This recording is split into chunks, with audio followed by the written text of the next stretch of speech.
Let us see what happens when the magician meets the emperor. What's up guys, I'm Saiyan, here we are to do a breakdown / live reaction and review to chapter 243 of Laco, which is known as The Magic Rose and the Magician Part 2. I think, something like that. I'm sorry, I don't actually see the chapter title on the page I'm currently looking at. So let's not waste any more time, let's hop right into it. Editing me, ready, 3, 2, 1, go. What's up guys, I'm here. Fun fact, I have it on me, kind of keep it on me at all times. Another fun fact, since this is Peacock. Why'd that sound buttery? See, I swear, I feel like every time I draw this, it comes out sounding slightly differently, but it's the same sword. It's the same sword, same sheath. Like, I have no idea. Sometimes there's like a solid metal clang to it. Sometimes it sounds just like smooth and hollow. Sometimes it doesn't make a sound at all. I don't know. I really don't get you, Bucko, but I'm happy you're here. But yeah, obviously this is Peacock. We're getting more of the Peak backstory. If this backstory alone was turning people, I mean, I guess mostly neutral. I was reading last week's comment section, and most of y'all are mostly neutral on this now versus not liking him. Now we're gonna dribble some Kaiser in there. Oh, no, I'm a little bit excited, but I only went to this page because of editing me purposes. I know he would strangle me if I didn't. Look at this color page, though. Look at this color page. Scrumdiddlyumptious. 243, The Blue Rose and the Magician Part 2. Awaken. Wait. Aim for the top. Awaken, egotists. So Rin. Obviously, this is just alluding to him being part of PXG, I'm assuming. I'm not sure what outfit he's in here, though. It kind of looks like the U20 outfit. Maybe this is advertising for something else. But a W color page for Rin, of all characters. I feel like this is kind of a misplaced one, though. I would have put, I don't know, Ness or Kaiser, since we're in a Ness or Kaiser Backstory, but I guess we're leading to Rin, right? So it's not like totally misplaced, and obviously the art itself is fantastic. Once again, you will always hear me beyond a shadow of a doubt. I think it's basically a law of the universe now. If there are some mangaka whose artistic quality I will always glaze, it's going to be Kohei Horikoshi, it's going to be Yusuke Nomura, and it's going to be Boichi. And like, obviously, Super Slop Off, The Record of Ragnarok, and Murata. Like, those are the ones. So obviously the art's fantastic. A little bit interesting though. I wonder what this symbolism means though. The green skies, yet the broken red. Like, this is very interesting. And Sendo got a cover. Shout outs to my boy Sendo. Yeah, and you know what? I think I've come full circle on Sendo. I know he's only had like 2 saves in the entire series, and he got out on like a cramp, but at least he came back into the game and he got a dynamic save. He stopped Hiyori, he helped Hiyori's development. So yeah, Sendo's kind of good. I don't know, I'm still so locked in on blonde Sendo that it's going to take me a while to adapt to him just being a Corona clone. But like, I mean, I'll take it. I can't knock the hustle. Shouts to my boy, shouts to my boy. He looks so locked in here. Shouts to my boy. But let's actually hop back into the backstory and go back in time and cover I said the Regician. The Rizgician. Let me see. Allow me to begin. Lying on the ground, his ego in tatters, and on the verge of despair, Ness looks up to see Kaiser towering over him. As Kaiser offers Ness a choice, the next chapter of Ness's life begins. I still want to see more of Ness's family in the modern narrative. I want to know what they think. Well, especially post this point.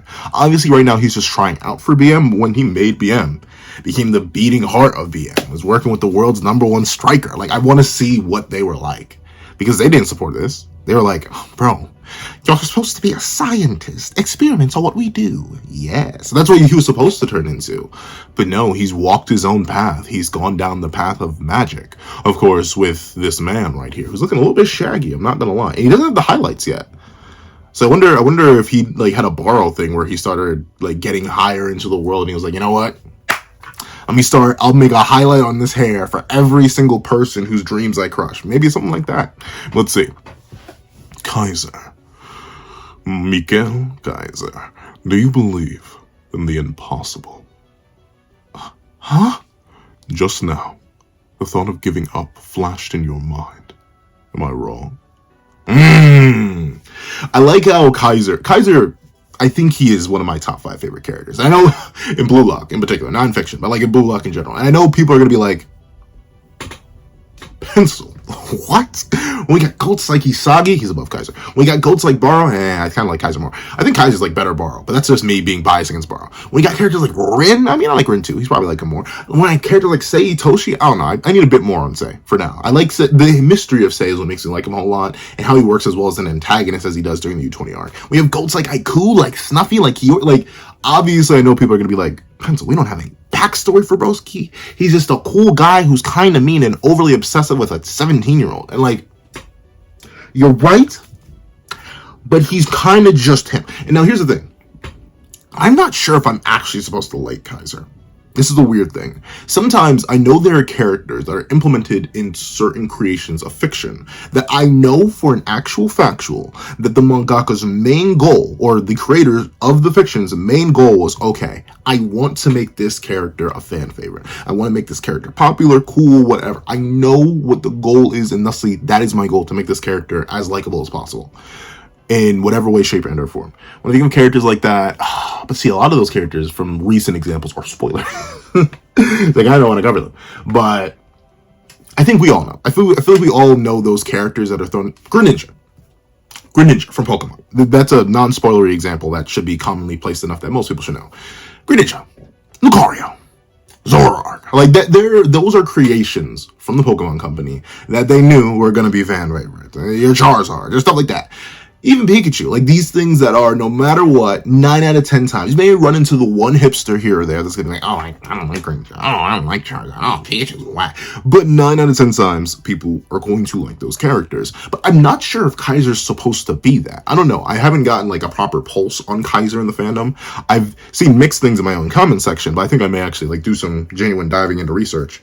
And by diving into research, I literally mean like scrolling through Reddit on Kaiser threads. But like, I'm not sure if Kaiser's meant to be a character that is that way, but he has aspects that make me feel like he's supposed to be that way. Obviously, he's a major antagonist for our current main character, Usagi Yoichi, but it's not like, this isn't the first time antagonists have meant to be that cool or likable. Look at Mewtwo from the first Pokemon movie. So like, I don't know. I'm not sure if I'm an outlier liking Kaiser. I'm not sure if I'm falling into the trap, because usually I'm a hipster. I'll admit, I'm just a straight old hipster, where I very specifically don't like things that a lot of people are meant to like, which is weird, because like I like Greninja a whole lot. And Lucario is very, very cool. Charizard, I don't necessarily see the hype behind it all too much, but I can respect Pikachu. Like, they're no... What's an example of me being a hipster? You know, I usually... See, this is what happens. Every time I try to command or like call up something specifically in regards to me to something else, unless it's like a specific scenario that I can deep reference, I can't think of something. But there's some character, well, Baro, perfect for Blue Lock. A lot of people love Baro. Baro is a lot of people's favorite character. I do not see the appeal to this very day. I respect him. I can respect the writing that went into him. And I can even see why he's a perfect foil in character composition in opposition to a character like Hisagi, to a character like Rin, to a character like Nagi. And I can't even lie, he's very important to a lot of characters' development. So if you've read episode Nagi, and if you've not read episode Nagi, just his involvement in the narrative is super crucial. I 100% believe you cannot remove Baro from the narrative and the narrative doesn't collapse. Hisagi, for a good reason, during second selection said, hey, Baro, you're not one meant to follow here, bucko. You come with me, because he's that important. But I don't like Baro. I think he's whack. And if you're new here, I haven't liked Baro throughout all of Ubers. I gave him his credit when he scored, but like, I don't really like Baro. But I'm not sure if Kaiser falls under that same camp, because I feel like you're meant to like Baro.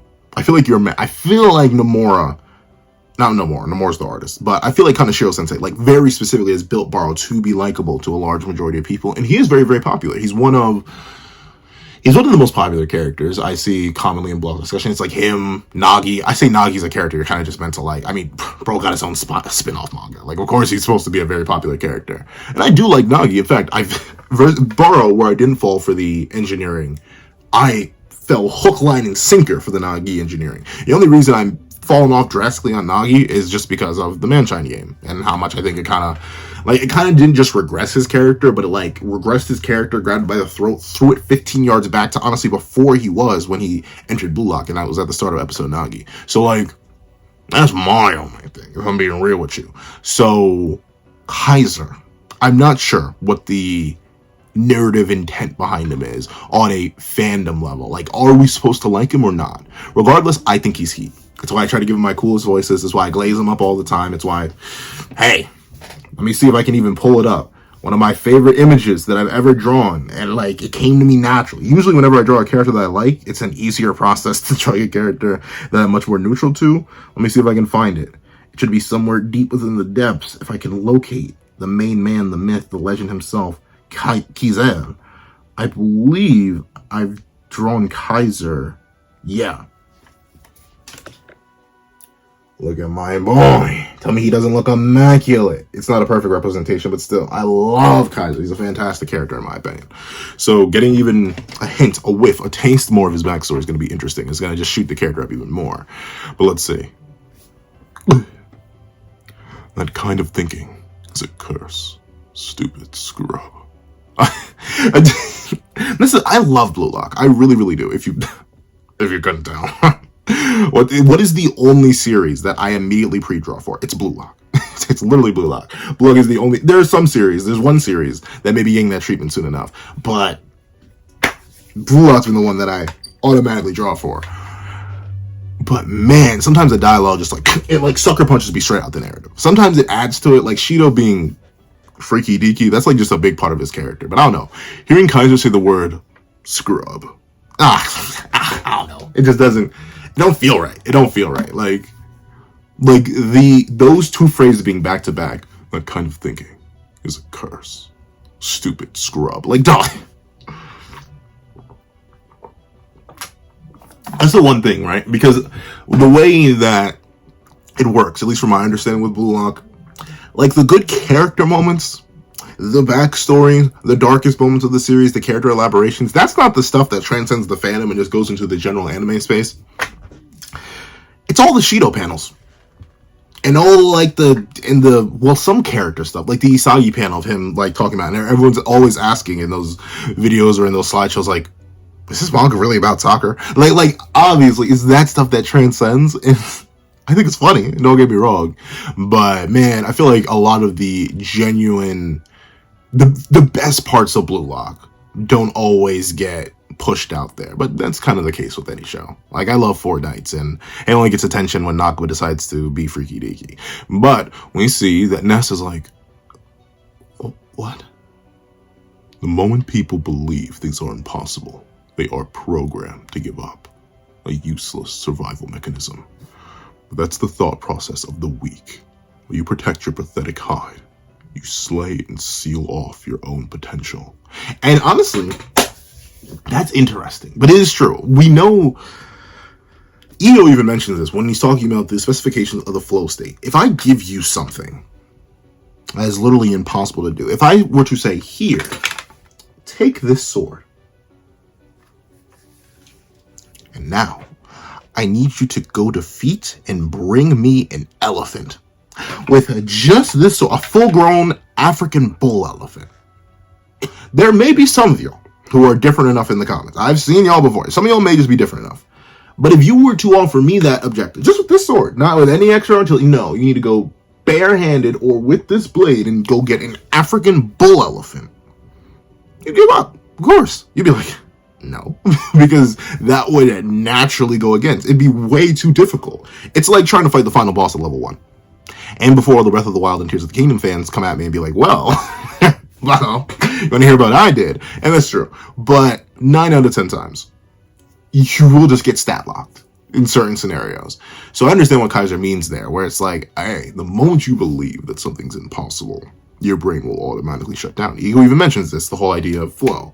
And at the same time, you have the opposite idea with flow, where if something's too easy, something's too light, you'll disengage. Like, a good example of this. There was some points in my education where like stuff would repeat for one reason or another. Maybe just class directives overline or something like that, or we were reviewing stuff. My brain would glaze flat over because I already knew it. I know people who were requested, putting it nicely, by their parents to read ahead or read into a lecture. And like I remember one person I'd always sit next to, I would literally see their eyes glaze over when it was something that they already knew. Like it was like they would immediately disconnect. And that's the other issue there. But both kind of lead to the same path. You instantaneously seal off any sort of interest or evolution that you have. So you always want to be walking that fine line. But the beauty of what Kaiser's talking about, in a sense, is that you always want to believe that things are possible in one way, shape, or form. You always want to believe that you can progress. Sure, you have limits. Pencil, how dare you betray me like that? But you have limits, naturally. Right now, if you were to put me in a gym and put 500 pounds on the bench, I ain't benching it. I'll be real with you. I ain't benching it. Dare I say, it's impossible.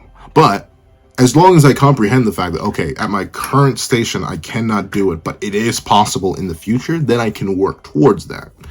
And that kind of mentality is what you want to keep if you want to go with progression. If you focus, and that's why people recommend, and even I do this, focus on step-by-step goals. It's good to have a nice long-term goal at the end. Like, I want to be a millionaire.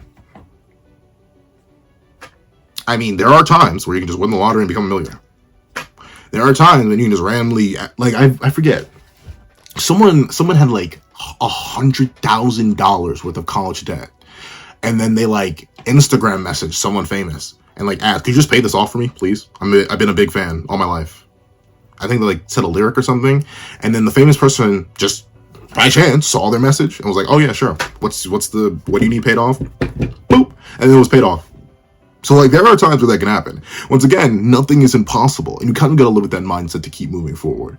Because the thing with the despair cycles, once again, what Kaiser mentions here, well, I don't believe it's a thought process of the week because, I mean, I think like that sometimes. So I think it's just rational thinking at times. But you kind of always want to live with the idea that things are possible because it's how you keep moving forward. Because if you start focusing on the impossible, the things that are simply not feasible, you're kind of going to despair lock yourself. Like, I know it sounds so weird. Like, what do you mean despair lock? But you're going to put yourself in a scenario where it's like, oh, I can't do this. Oh, then if I can't do this and I can't do that, and if I can't do that, I can't do this, and I can't do that, I can't do anything. And then you'll start to fall. It's happened to me before. It's happened to me. There are multiple times where I've been hit with a roadblock, whether it be in my education, whether it be in my professional career, whether it be in my content creation career, or it's like, oh no, the wall, and my hand breaks punching against it. But every single time, you gotta be able to remember, no, it will be possible. I will do it. And I understand Kaiser's mentality there. He's saying it a little bit meanly, but I do kind of agree with his philosophy of you gotta believe things are possible, or else. But let's see. Sacrificing your talent in exchange for living a long and tedious life. Those trash who do that are the ones I hate the most. Now here's the thing. I mean, I wish there was a way I could sugarcoat this, but I'll be real with you. Not everyone can be Usain Bolt. Not everyone can be Eddie Hall. Not everyone can be, in the context of Blue Lock, Noel Noah. I'm sorry. Sometimes your genetics just suck. Sometimes you're just physically incapable of doing something. Sometimes living a long and tedious life is the only option you got. I believe that anyone can achieve their dreams as long as they work hard enough for it. But I don't believe you should live a delusion. There's that, once again, kind of like the flow state, there's a fine line you have to walk where you want to keep always pushing towards your dreams, but you also need to be able to put food on the table and live under a roof, not be in jail. Like you need to be able to be rational. But of course, extensive rationality or excessive rationality can lead to stagnation. So once again, it's a fine line. Life is a balance of fine lines. Life is a balance of extremes and not extremes. You always want to walk the middle. So Kaiser's philosophy to the extreme, I understand why he says that, like, because, there are people who sometimes are extremely talented in one thing and just don't do it.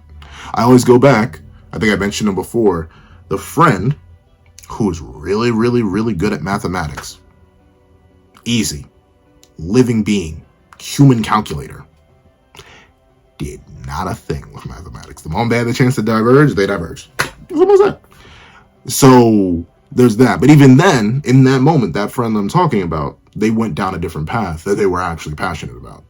And I'm not going to say they weren't talented in the path they went down. It's just that the main thing I knew them for in terms of their just raw, innate, born-in talent was mathematics. They did not pursue a field of mathematics. So there is always hope. I believe if you are good at something, but you don't like what you're good at, but you can be good at something else, then that's fine. Be good at something else. You don't want to work, Well, how do I put this? You don't want to work a job you hate, but if you need to work a job you hate to reach your goals, do it.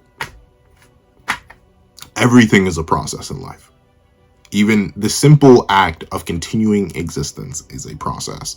So Kaiser, a little bit, I see what you mean. I understand why he hates them, but once again, he is a being of extreme talent. And most likely a lot of hard work, just like Baro, but extreme talent. It's just a thing. I understand why Kaiser speaks like that, though. I'll admit, our opponents are good, but they're only executing what is possible at a very high level. I don't see a truly strong player among them. Okay. So Kaiser's, he recognizes that they're just kind of sticking to a formula. They're living by a specific means and metric, if you will, versus, diving deeply and trying to do insane things, impossible things, next level things. I can see what he means there. Okay. So what are you about to cook? What are you about to cook, Mikhail Kaiser? Uh-oh. Kaiser with the glaze? But you're different. You're dribbling. The timing of your passes. You were imagining plays one step ahead. But you didn't have a partner that understood your idea. See? I know Sagi would be so mad. I know he's gonna be so nettled. That he and Kaiser, they the same for real, dog. He the same for real. But you didn't have a partner that understood your ideas. Huh? With me, all of your ideas will become possible. Okay. So, don't this sound familiar? Let's go back in time to the Ubers match. Now, correct me if I'm wrong, but allow me to slide on the glasses and do a Jimmy Neutron brain blast. Now, if I'm thinking about this correctly, there was a character in a situation where they were not happy with the way their family was treating them, and ultimately, deep inside them, locked within all that pain and agony that was caused by their family, they had an excess of imagination, potential, and creativity that was locked away simply due to the fact that their brain was just a little bit too fat. But upon meeting someone who could actually help them realize that potential, someone who could receive their passes, someone who in their own way was a light so bright that they themselves couldn't help being consumed, that person lost to the darkness.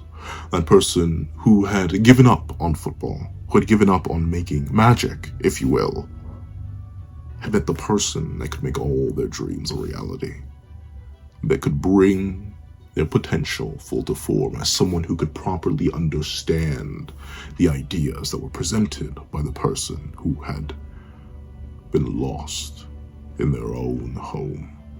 And that person dragged that other individual from the brink of despair forward to a roaring success. Doesn't that sound familiar? Doesn't that sound like Sagi Yoichi and Hiyori Yo being reflected in the past by Michael Kaiser and Ness Alexis? These two, I don't know. They are so similar. They are so fundamentally similar that I think I've mentioned it before, but I'll mention it again. I think Kaiser and Sagi, despite having a fraction of the time, well, actually not really. It's been darn near 100 chapters. So arguably, we've gotten Kaisagi almost as much as we've gotten Renagi. But if I'm not mistaken, unless I'm reading the room wrong, get up. Let's do this, loser. Well, at that moment, okay. They're just the same person. Like if I were to pull up a picture of Sagi and Kaiser, I would have put them on screen next to each other. They both hate it, but they're literally the same person. However, there is a fundamental difference. There's a fundamental difference, and you can tell it right here. Get up. Let's do this, loser. Loser. That's it. That's the fundamental difference between the two, and that's why Kaiser's going to end up suffering for it. And honestly, a lot of people have been talking about it, and I agree. I think ultimately Kaiser is going to lose Ness. He's going to lose Ness to Sagi. Because the fundamental difference, despite Kaiser and Sagi filling the exact same role as, well, the exact same role in both Ness and Hiyori's lives as the people who can understand and execute their ideas and dreams, Isagi extends a hand, just like Kaiser does. He extends a hand, and he does admittedly trick you. He does kind of manipulate you into coming along with him. He's like, hey, come on, I'll help you on the field. With you and I, our ideas can become a reality. Don't you trust me? Because I trust you. He kind of extends a mutual hand. When Kaiser extends his hand to Ness here, instead of a dynamic of equals, something that Hiyori and Isagi have, something that Hiyori and Kurona have, something that, hey, even if they don't like it, something that Isagi and Yukimaya have to a degree, where both respect each other on a level, even if one does agree that they want to be the superior and they don't outrightly say it. Kaiser, not just here, but throughout his entire dynamic with Ness, has been very toxic, very unhealthy, very twisted, if you will. There's always been this air of Ness being a tool, a weapon, if you will, something that can be thrown aside, disregarded, if a need be. Ultimately, something that can be berated, used, and maybe tossed away if it doesn't succeed properly. And I think that's ultimately where Kaiser will end up failing, because he doesn't recognize the value of other people as individuals due to his high station as a divine emperor, someone who transcends. And that's the fundamental difference. Isagi and Kaiser are mirrors. They perform the exact same function and they look exactly the same to many people. People who can create magic. But the source of their willingness to create magic, the source of their connections and how they execute control over the world is what makes them fundamentally different, and arguably is what's going to make Isagi superior in the long run, even if he's inferior in the short term. That's my thought, though. Let's see. They're restarting. Wait, allow me to... Editing me, I'm sorry. I have to do this for you, editing me. Editing me, please. I'm sorry, editing me. Editing me, don't fight back. Well, let's see. I decided to trust him. That's still a really cool ball. I like the black, majorly black, white squares. That's really, really cool. Or white pentagons. But, once again, and it's so unfortunate. The thing is, the saddest thing about Ness is that since he grew up in a family with no affection, no love, no care for him, active malice, being completely real with you, the slide, even if it's toxic positivity, any sort of positivity, any sort of belief, it's enough for Ness, because he's never experienced it before, and that's sad. That's genuinely sad. Because it's weird. This is gonna sound awful. It's sad because I understand it. If you go for a long time without any reception in any sort of field, it isn't just life in general, but even like specific fields, whether it be your passion, whether it be your job, whether it be heck in a relationship, anything, or even friendship, it can happen anywhere. If you go a long time without something, the moment someone gives you a whiff, a taste of positivity, man, it's like you've been in the Sahara Desert and they gave you a whole fresh bottle of clean water. It doesn't matter that water's poisoned. It doesn't matter that water came from sewer or even a toilet bowl. There's water in the Sahara Desert. You're going to latch onto it immediately. You're going to lock in. And ultimately, that's what Ness did. He locked into it. Because that was the first bit of positivity that he ever received, even if it came with a negative context. But ultimately, by latching onto someone who is willing to use you with that negative context, in the long run, it's going to lead to your downfall. In the long run, it's going to lead to your ultimate loss. And that's sad. Once again, the story of Ness is so tragic.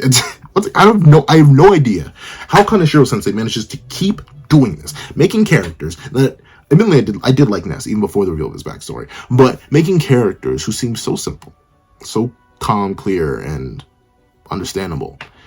But just 2 chapters. A chapter, and I'm not even done with 243. We just started getting Ness' backstory last chapter.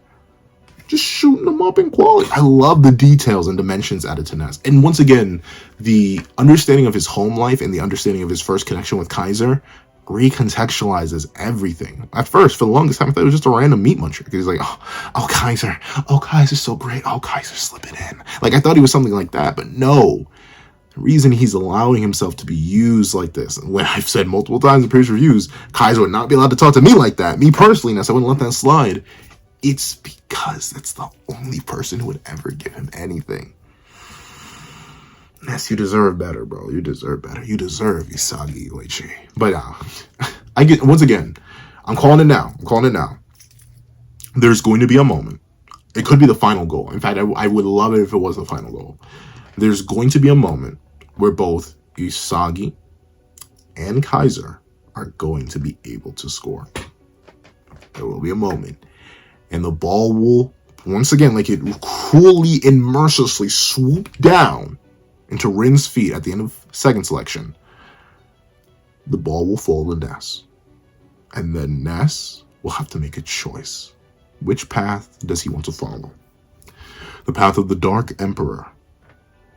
The path of the Light King. And ultimately, that will determine if Kaiser truly will be left with nothing at the end, just as Isagi promised him. But we'll see. We'll see. We'll see. I'm interested to see the rest of this backstory, though. I decided to trust him. If this is how I'm going to go out, my creativity, my magic, I'll use everything I've got to team up with him. This timing. Now! Once again, that's with the motions, bro. That's with the motions. Okay. Ooh. Kaiser. Where your eyeballs at, bro? Where your eyes at? Where your pupils at, bro? Where they at? All right. Thanks to him, I've got more options to work with. But they quickly shut down his shot angle. He has nowhere to shoot. Bro's in a shooting motion right now. Nah, but it is... Once again, I don't play as many co-op games as I should. And this will be something purely from secondhand experience because I don't have much experience for it. But at least from my friends who do play a lot of co-op games, whether it be the Night Forts or the Goes for CS or anything like that, or even the Fortress of Teams 2, they've mentioned before, and I've actually heard of it before, not just from them, but from just in general discourse. When you get a good team, a team that syncs with you real well, it feels like the whole world explodes in possibility. Like, you don't have to worry about things you have to worry about before because you have other people who know what you're going to worry about and will automatically fill those roles based on whatever they play. And it is some of the best gameplay to watch. Like, admittedly, I don't consume as much of gameplay as I used to. Your boy used to be a serial Let's Play enjoyer. Like, God, I think there was, before the Kingdom Hearts Final Mixes came out in the US, I think I watched Kingdom Hearts 2 and Kingdom Hearts 1 Final Mix on YouTube. No, there wasn't no commentary, by the way. It was just the game. It was mostly Japanese too, because they didn't translate everything over properly, because obviously it was a fan translation, a fan port. I watched those at least 5 times, full game, back to back. But like beginning of Twilight Town all the way to Final Zenith, and obviously Lingering Will, so I watched that completely over and over and over again. Now I don't really consume as much gameplay, but whenever it does come across my feed and I see pro plays with teams, it's so cool to watch. It's amazing, and seeing Ness be given that chance just because of how powerful Kaiser is as a player. Chef's kiss. Let's see. He quickly shut down his shot angle, but I don't know the fact that this man right here with his long shaggy hair actually is him. Look at that. Look at that. So he's had the best swing, or at least a series. Ooh.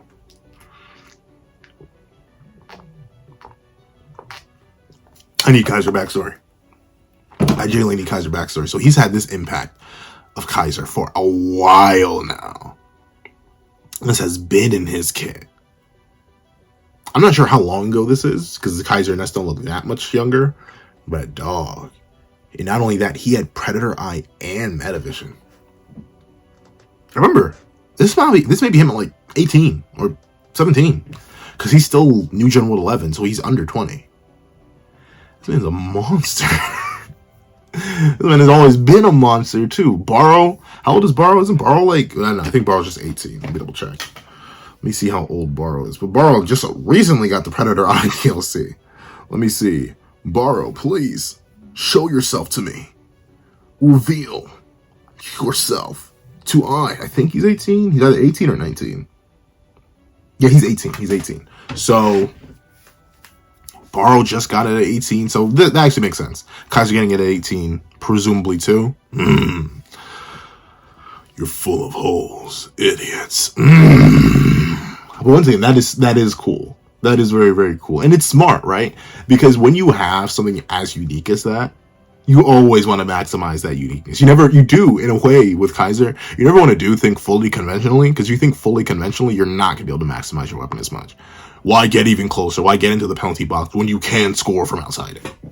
Heck, if you can score from halfway down the field, score from halfway down the field. It'll make you save energy. It'll be just as efficient, and it'll confuse people. You'll be able to catch people off guard. It's just that most people do not have Kaiser Impact. So I love how Kaiser uses it so optimally, and he's built his entire playstyle around it, yet it still functions. The crazy thing is, though, it still functions on a metric of means and logic, because Metavision is usable with it. Like, Predator Eye is Predator Eye, right? Anybody without Metavision, with Metavision, they could get Predator Eye, most likely. But Kaiser's able to stack Predator Eye with Metavision, because even though he has this exceptional shot, this thing that is only his, the thing that surpasses the #1 striker in the world, Noel Noah, in the end, he's still a logical player. He still knows the game of football so well, to the point where he's not going to be making rookie mistakes. He's going to be moving in ways that have recognizable patterns and reason and logic. And ultimately, that's probably why he struggles so much against Lorenzo, who also knows all the data and has the specs to keep up with Kaiser.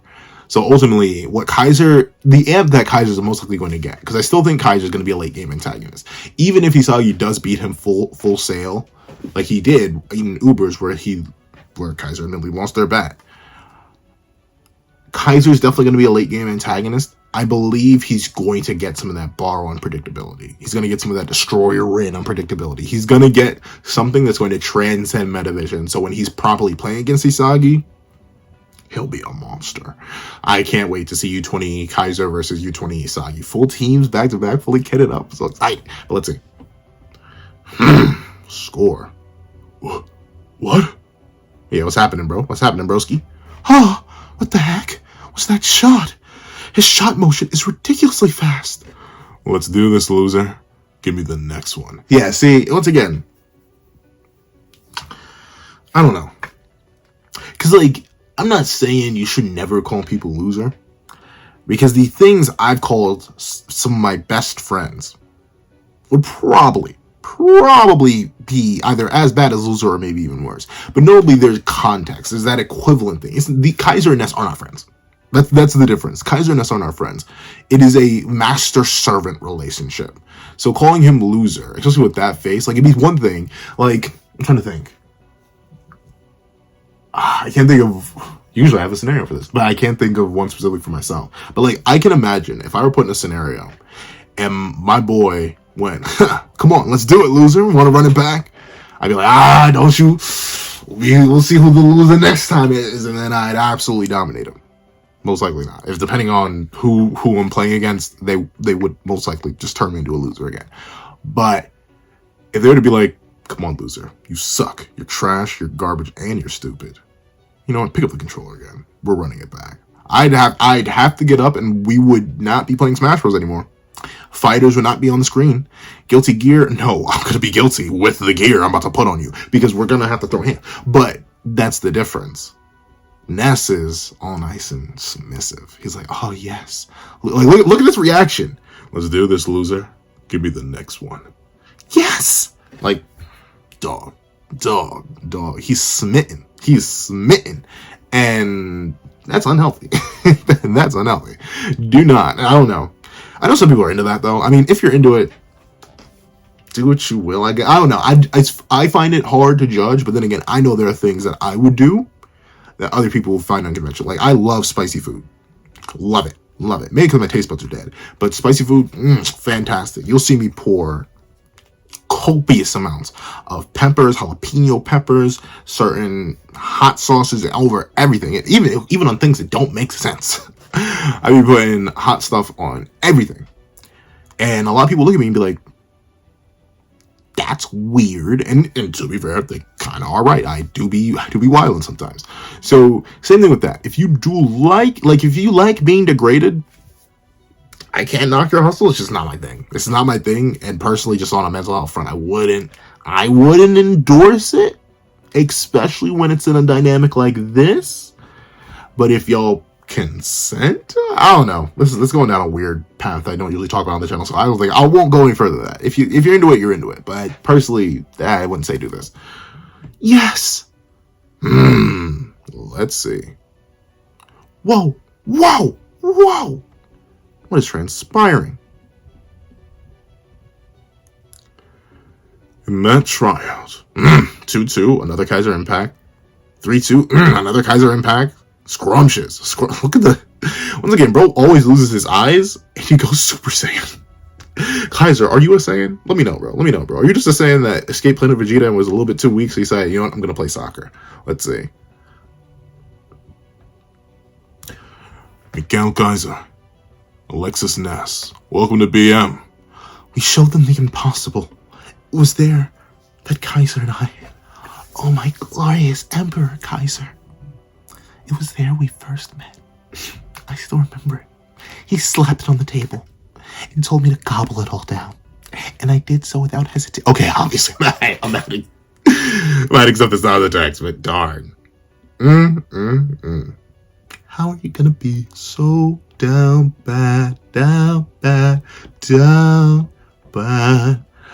it is impressive. I can't knock Ness's hustle. This is, once again, Kaiser's the first person to actually be able to allow him to fulfill his dream. Yep, they're in the facility. Huh? Are you gonna drink your milk? I hate milk. I can't stand any white-colored drink.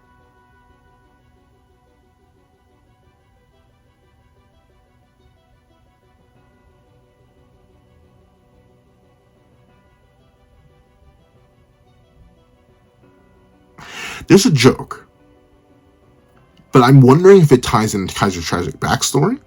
But there's a joke. White-colored drinks? Kaiser, I hate to tell you what series you're in, bruh. But if there's one thing that the fandom really wants passed around, it's some white-colored drinks from some of y'all. Something tells me that Ness loves your white favorite. Okay, let me stop. Luckily enough, only like 5 people are making this far into review. So, people will never know. Let's see. I hate milk. I can't stand any white colored drink. I don't get how people don't like milk. I know that's a weird tangent point. But I don't know, especially with pastries or like tell me, if you don't like milk, how do you eat cereal? With water? Make oatmeal with water? What do you dunk your, well, maybe coffee. I know a lot of people like dunk their pastries in coffee. Personally, I don't like that. Never been a fan of that. Never will be a fan of that. But then again, I'm just not a big coffee drinker. And I know that's going to have some people be like, so I'll drink it if I need to. Like if I'm at work and I just had a bad night's sleep the night before and I need to stay conscious to get something done, then I'll like go over to the machine and like make a cup of coffee. But then I'll like drown it. Like I don't like the taste of coffee. I like the taste of coffee creamer and like sugar. So like I will absolutely defile the coffee with like 6 creamers and 6 sugars and just dump it all in there. But I don't know, milk? That's like a fundamental thing. And I get it. And before people are going to be like, wow, legally speaking, humans were never meant to consume cow milk or goat milk or any milk of any other species. Then yeah, you're right. But like, are we supposed to consume cows then? Are we supposed to consume anything then? Like, it's just nutrients. It's just more like, I don't know. I mean, to each their own. Once again, kind of back to the whole submissive thing. Like, if you're into it, you're into it. And if you're not into it, you're not into it. But I don't know. I like milk. I think it's wonderful. Like, especially if I have a nice, good pastry, whether it be like a nice, hot and fresh. Well, not hot and fresh. You know, we don't really eat hot and fresh donuts. But like, what's something not be like milk and cookies, bro? The classic combo. You telling me you don't like milk and cookies? What you dunk your cookies in? Water and soda? Like, come on now. Let's see. Hey, why are you too late to training? It's Ness's fault. He didn't wake up. As he says, he really has a lion's mane, bro. Huh? Says the guy who just woke up. His bed hair is atrocious. Luckily enough, I do not. Well, the only thing is, like, my hair will, like, especially since I roll around a lot in my sleep, my hair will, like, compress. It'll turn into pyramids or, like, flatten. That's the only thing my hair does. Yeah, actually, no, I do. It doesn't look like what lion's mane-esque like Kaiser does, but I understand bed hair. Hey, I can't see. Rinse me off. That's because you lathered yourself with too much soap, idiot. Besides, do it yourself. Oh, so look. Ness stood up for himself. What happened? Ness, what happened, bro? Hey, I can't look at Kaiser. Kaiser was looking for a Rayo. I feel like Kaiser and Rayo, if they met, perfectly happy. Perfectly, they would be so down for each other. But unfortunately, Rayo found Ness, and Ness found Kaiser. No, Rayo found Nagi, and Ness found Kaiser. So unfortunate. And Kaiser, do you really want to be rinsed off by somebody else? I don't know. Like, but then again, I never got that. Like, I still remember back when I was running track, like people would always go to like your cheeks after you ran a race. I'd be grabbing wrists. I'd be looking at people. I'd be like, don't do it. No, I'm not into that. And like, I never got the appeal of that alone. I know it's a big thing in sports. Like I see this from all different levels of sports to professional. Like whenever I watch like the NBA games, after someone makes a quality shot, they'll immediately go like, dog. Why do I want you clapping my cheeks? Stay away. I'm not really fully done with that when my girl does it. Why do I want you to do it? But we're homies, dog. Clapping up. No. I refuse to be abused like this. You stay away. That's my view at the time. But I know that's another thing. Just like with coffee and the love of borrow, another thing I fundamentally disagree. How do y'all feel about it? If you're here, like if you did sports or anything, are you comfortable with another man? Well, another person of your same group smacking you on cheeks after you do something well? Like that's like punishment. Like I don't know. Whenever I got hit on the cheeks when I was younger, it's because I did something bad. Like I had to go grab a switch or I had to go get a belt or something like that. The slapping of cheeks was never been like a positive affirmation thing. So I was never down with it. So Kaiser, wanting to get rinsed off by another man, me personally, I want to be me, but I can't not the hustle. Oh, see, look, like they seem so healthy and happy here.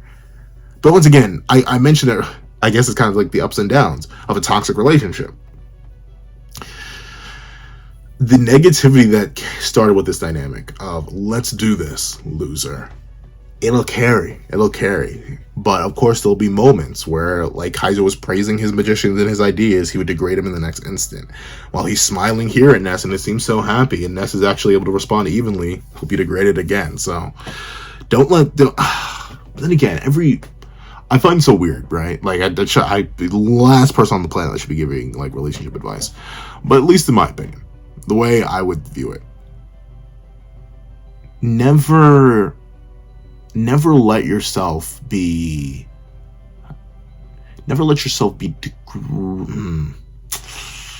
work through problems that you have with people, whether it be your friends and or people you are interested in romantically or anything like that.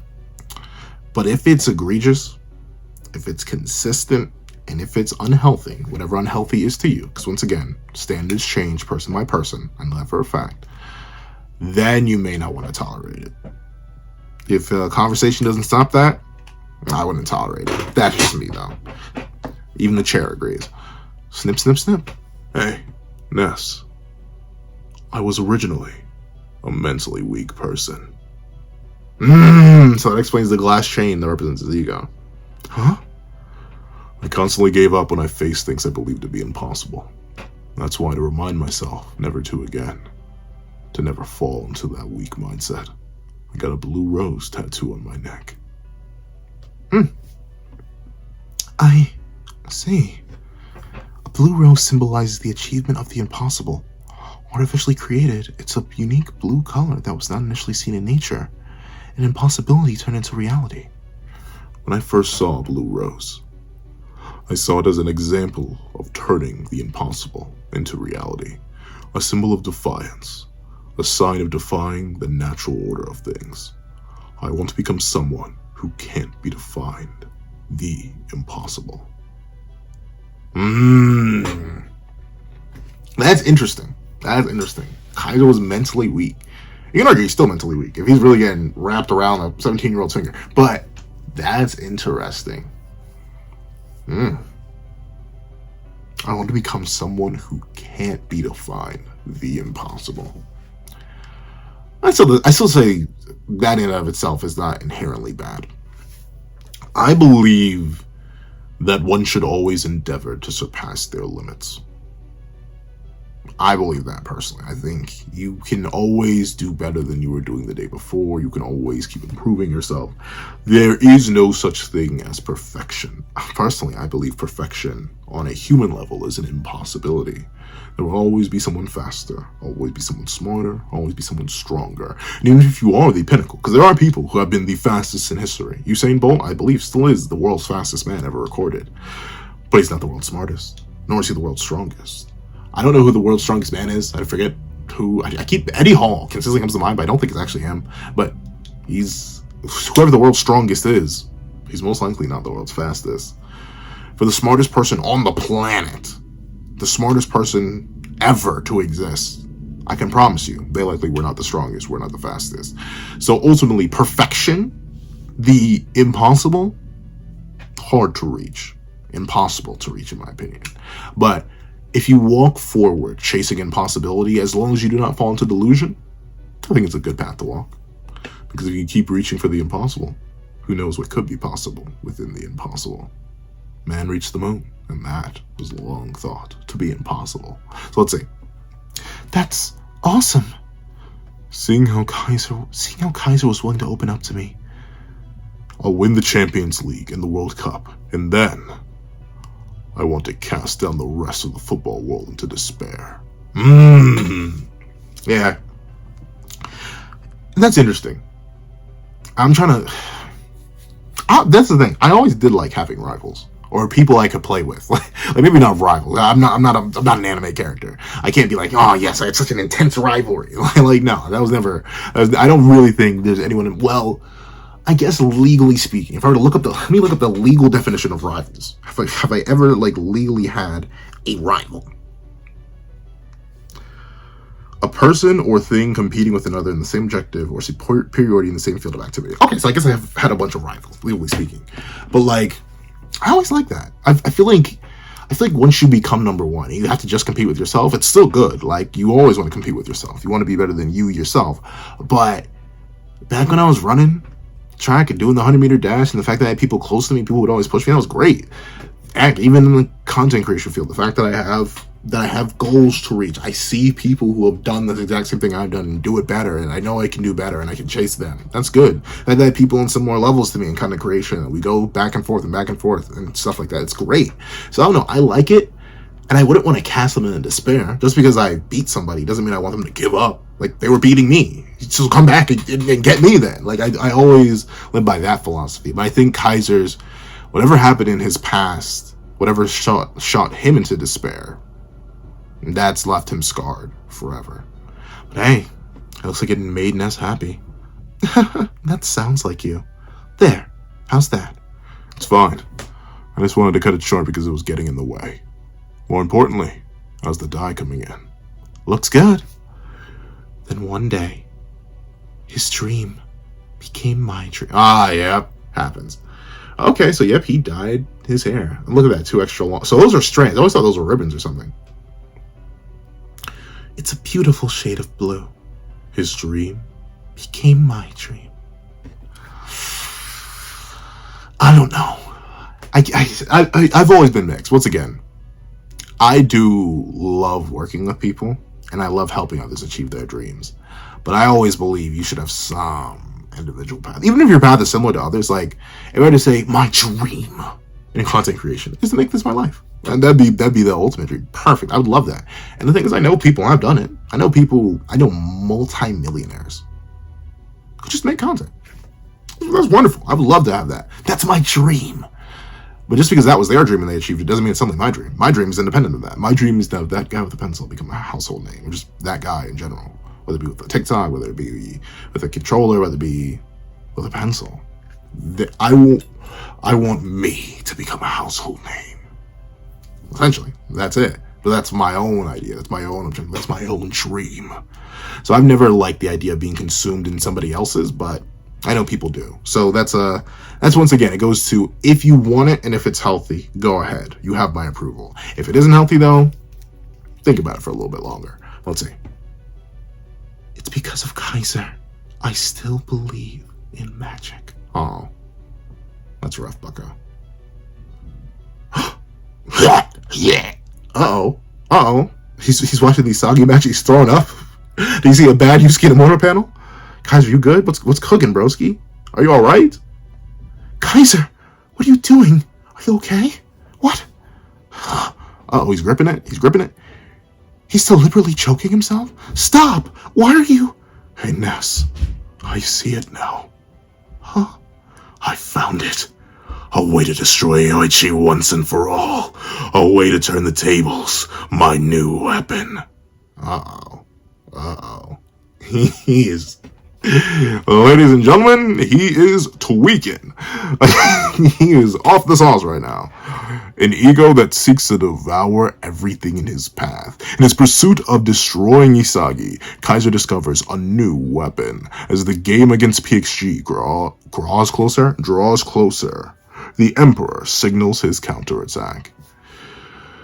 And look at Ness, happy to give in. And the next chapter is known as PXG. Are we starting the game, or are we cutting to PXG? I'm intrigued. I hope we do get a little bit more in between. Because once again, it's going to be one of the longest matches in the series. Legally speaking, it has to be. I know the thing is though, it's only 3 goals still, so it can't be too long.